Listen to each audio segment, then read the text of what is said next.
আচ্ছা, যেদিন আমার এই ঘর মোছার দিন থাকে বা যেদিন ঘর মুছি ওই দিন আমার অনেক বেশি কষ্ট হয়, মানে সবগুলা মোছা। আর আমি না যতটুকু চেষ্টা করি গুছায় রাখার, কেন জানি হয় না। একদিক দিয়ে গুছাইলে অন্য দিকটা আবার আওলা জলা হয়ে যায়, মানে কোন দিক দিয়ে আমি শুরু করবো আমি এটাই বুঝতে পারি না। তো সব কিছু ভুলে টুলে হচ্ছে আমি আমার কষ্ট টষ্ট বাদ দিয়ে আমি বললাম যে ঠিক আছে শুরু করি, এক সাইড থেকে শুরু করি মোছা, এমনি শেষ হয়ে যাবে, আল্লাহর নাম নিয়ে শুরু করি।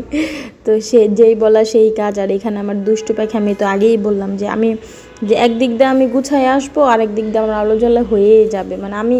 আর আমার সবচেয়ে বেশি রাগ উঠে ওই সময়টায় যখন হচ্ছে আমি ঘর মুছছি বা ঘর ঝাড়ু দিয়ে পিছে দিয়ে হচ্ছে আমার দুষ্টু পাখি আসবে বা কেউ আসলে আমার এই জিনিসটা খুব অপছন্দ, আমার ভালোই লাগে না। কিন্তু আমার মেয়ে এই জিনিসটাই বেশি করে, এই যে ও আবার সাইকেল নিয়ে আসছে, ওই একটু পরপর ফুটবল নিয়ে আসে, এটা নিয়ে আসে ওইটা নিয়ে আসে, মানে ওরা। আর সবচেয়ে বড় কথা, ওরে যদি আমি না করি ও ওই জিনিসটাই বারবার করে, যার জন্য আমি ওরে কিছুই বলি না। আমি জাস্ট বলি যে দেখো আমার কষ্ট হইতেছে, তুমি বোঝার চেষ্টা করো।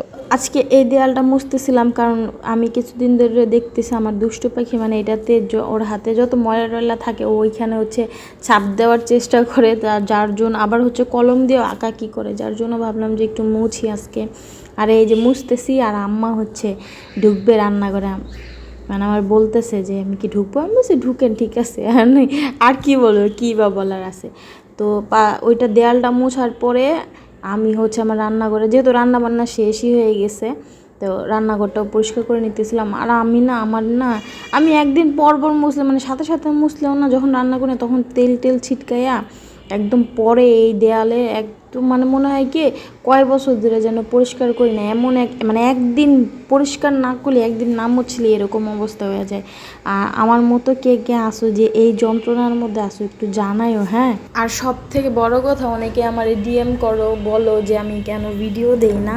এই সব থেকে বড় রিজন হচ্ছে কি, আমার মোবাইলে অনেক ভিডিও করা আছে, অনেক ভিডিও, মানে হাজার হাজার ভিডিও করাই আছে, শুধুমাত্র ভয়েস দেওয়ার ভয়ে। আর হচ্ছে এডিটিংও আমি করে রাখি, কিন্তু সবথেকে বড় কথা হচ্ছে আমি ভয়েস দিতে গেলে না, আমি কি ভয়েস দিব, আমি মানে কথাই খুঁজে পাই না। আর আমার এত শরম লাগে, আমি আমি কি ভয়েস দিব আর কি বলবো, কি আমার কি বলার আছে, আমি এই লজ্জায় আর কি আমি ভিডিও দিতেই পারি না। আমার ফোনে কিন্তু অনেক ভিডিও আছে, কিন্তু আমি হচ্ছে ভয়েস দেওয়ার ভয়ে আমি ভিডিও এডিটই করি না। তো এই দেখো না, আমি খাটটা গুছায় আসতে না আসতে আমার দুষ্টু পাখি হচ্ছে ওর এক ঝুড়ি খেলনা নিয়ে গেছে।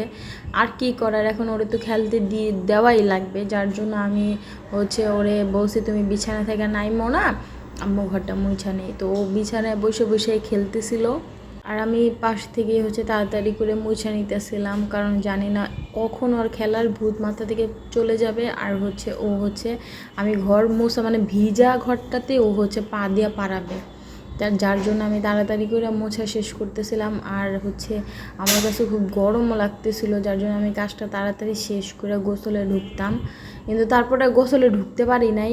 আমি ঘর মোছার পরে দুষ্টু পাখি গোসল করাইছি, গোসল করানোর পরে যে হচ্ছে আমি গোসল করছি, তারপরে কী যেন একটা করছিলাম ভুলে গেছি, রান্নাঘরটাও পরিষ্কার করছিলাম, আরও কী যেন করছি মনে নেই।